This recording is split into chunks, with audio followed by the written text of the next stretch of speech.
വെള്ളക്കടലല കണക്കെ ഹാജിമാർ മിനായിലേക്ക്. മരുഭൂചൂടിന്റെ കാഠിന്യത്തെ പോലും വകഞ്ഞു മാറ്റി തക്ബീർ നാദങ്ങളോടെ ഹാജിമാർ വ്യാഴാഴ്ച ഉച്ച മുതൽ അറഫായിൽ രാപ്പാർക്കും.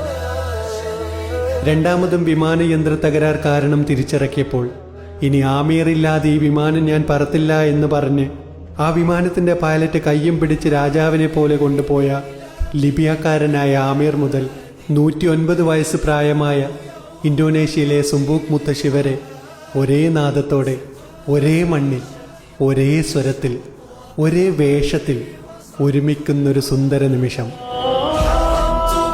ലോകത്തിലെ 160 രാജ്യങ്ങളിൽ നിന്നും 15 ലക്ഷത്തിലധികം ആളുകളാണ് ഈ വർഷത്തെ ഹജ്ജിൽ പങ്കെടുക്കുന്നത്.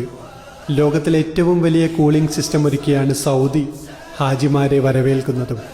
ഹാജിമാർക്കായുള്ള ഏകദേശം 1.5 കോടിക്കടുത്ത് ഭക്ഷണം തയ്യാറാക്കാനായി 350 വൻകിട കമ്പനികളെയാണ് ഗവൺമെൻറ് ചുമതലപ്പെടുത്തിയിരിക്കുന്നത്.